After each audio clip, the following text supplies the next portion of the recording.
É um fato que a Noruega conseguiu alcançar o topo da economia mundial. O país escandinavo ocupava posições de destaque na lista global da maioria dos indicadores econômicos e de bem-estar. É uma das nações com maior produto interno bruto per capita, maior renda per capita, e sua dívida é estável, girando em torno de 40% do PIB.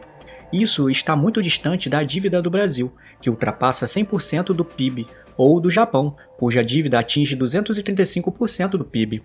Além disso, a Noruega é um dos países com maior índice de desenvolvimento humano, ou seja, oferece uma qualidade de vida excepcional. Também se destaca por ter um dos menores coeficientes de Gini, indicando menor desigualdade entre ricos e pobres em todo o mundo.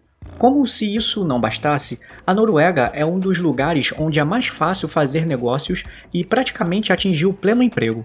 No entanto, como a Noruega chegou a essa situação? O que seu governo fez para proporcionar tanto bem-estar à sua população? Ou melhor, o que não fez? Algumas pessoas podem pensar que a Noruega alcançou tudo isso através do liberalismo, reduzindo impostos, flexibilizando demissões e explorando os trabalhadores, fazendo-os trabalhar muito por salários baixos. No entanto, nada poderia estar mais longe da realidade.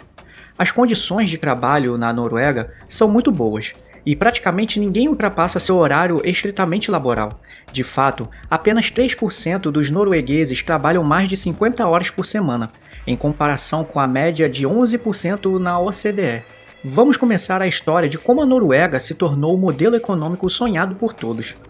Na década de 60, ou seja, não faz muito tempo, a Noruega era um país com uma economia modesta, vivendo principalmente da pesca. O padrão de vida de seus cidadãos poderia ser comparado com a Espanha da época, que também estava começando a crescer, e sua classe média estava se tornando mais numerosa.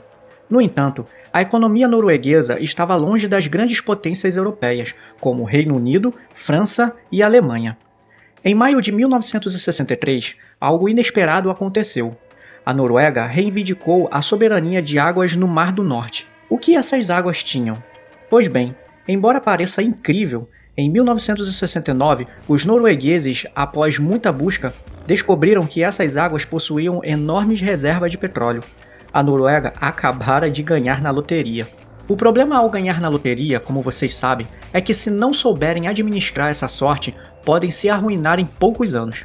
Antes que vocês fechem o vídeo, fiquem tranquilos, pois essa não é a outra história de como um país enriqueceu vendendo petróleo.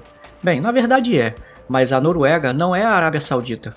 O que é verdade é que rapidamente a Noruega se tornou um dos principais produtores mundiais de petróleo. Na verdade, era o maior produtor mundial per capita.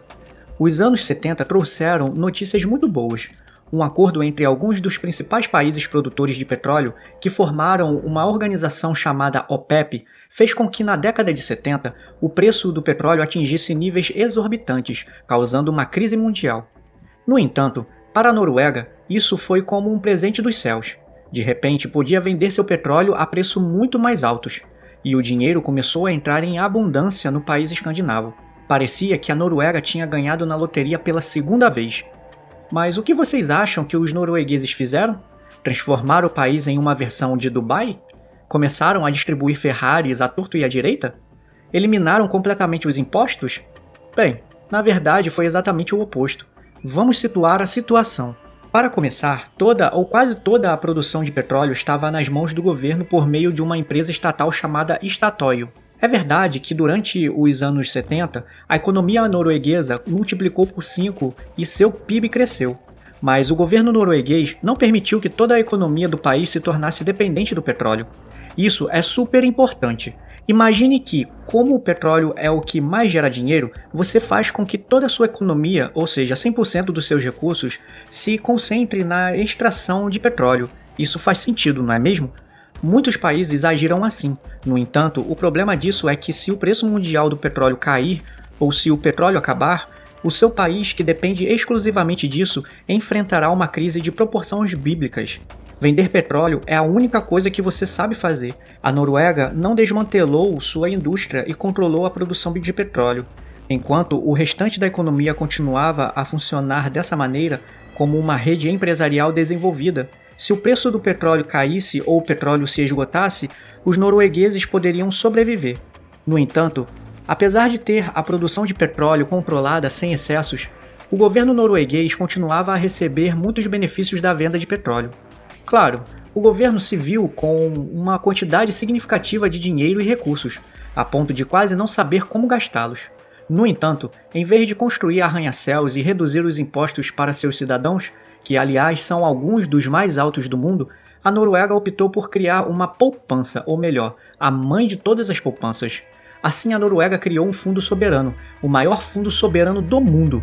Se você está se perguntando o que é um fundo soberano, não é nada mais do que um fundo de investimento do governo no qual ele investe em ativos de todo o mundo, como ações de empresas, commodities, moedas, títulos de dívida, imóveis, qualquer coisa. O importante é que é projetado como um fundo de pensão, de modo que o dinheiro economizado neste fundo realmente pertence ao povo norueguês.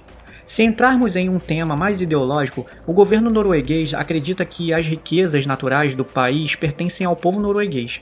Daí a decisão de não privatizar a indústria petrolífera e a ideia do fundo soberano. Parece incrível, não é? Mas ainda mais incrível quando olhamos para os números. Para que tenham uma ideia, o fundo soberano tem um valor estimado entre 1 e 3 trilhões de euros, ou seja, uma cifra semelhante ao PIB da Espanha. Se dividirmos o valor desse fundo pelo número de habitantes da Noruega, descobrimos que cada norueguês teria mais de 200 mil euros. Isso significa que cada norueguês possa simplesmente solicitar sua parte e comprar uma casa. Está altamente regulamentado em termos de como esse dinheiro pode ser gasto. Basicamente, só os benefícios do fundo podem ser utilizados e exclusivamente para financiar serviços básicos, como educação, saúde, infraestrutura do país, situações de crises graves ou para reinvestir os lucros no próprio fundo. Um exemplo disso é o recente surto da situação de saúde. A Noruega anunciou que retiraria 37 bilhões de dólares de seu fundo soberano para neutralizar os efeitos da crise na economia norueguesa. A solução foi tão simples quanto retirar 3% do fundo soberano e o problema foi resolvido. Além disso, a Noruega transformou seu fundo soberano em uma ferramenta de política externa. É importante mencionar que o fundo pode investir em títulos ou dívidas de diferentes países, emprestando dinheiro quando necessário. Isso é benéfico, pois cria uma relação de favores, em que alguém poderá ajudar quando necessário. Além de investir em países, o fundo soberano também investe em ações de empresas, mas apenas em empresas que não causem controvérsias na sociedade, ou seja, nada de empresas altamente poluentes, nada de empresas envolvidas em escândalos de exploração de trabalhadores, nada de fabricantes de armas e, em geral, nada que aos olhos da sociedade norueguesa não dê um bom exemplo. Na verdade, algumas das empresas excluídas são gigantes como Airbus, Boeing e Walmart. Além disso, a Noruega se tornou um dos maiores acionistas de gigantes empresas com um impacto global significativo, tais como Apple, Nestlé, Alphabet, matriz da Google, Microsoft, Amazon, Tencent e Samsung. Para citar alguns exemplos, no caso da Apple, Microsoft e Alphabet, o Fundo Soberano Norueguês possui cerca de 1% dessas empresas, permitindo que a Noruega tenha assentos nos conselhos de administração de muitas das maiores multinacionais do mundo. Isso, por sua vez, permite que o país influencie as decisões dessas empresas a seu favor ou em conformidade com os valores do governo atual. Além de tudo isso, o governo da Noruega continua sendo o acionista majoritário de sua empresa estatal de petróleo, agora chamada Equinor, ocupando 67% das ações. Os 33% restantes das ações estão listadas na Bolsa de Valores, e qualquer pessoa pode comprá-las. Dessa forma, a Noruega passou de um país de pescadores que não se destacava muito para uma das nações mais prósperas do mundo. Muitos irão argumentar que tiveram sorte por encontrar petróleo, e eu diria que essa sorte é uma bênção que arruinou muitos países. No entanto, a gestão norueguesa tem sido brilhante. Mas o que você acha? A Noruega manterá seu nível de bem-estar e principalmente você acredita que essa seja a economia perfeita? Se você gostou desse vídeo, curta, comente e compartilhe para nos ajudar a crescer esse canal, pois o sucesso dele só depende de você.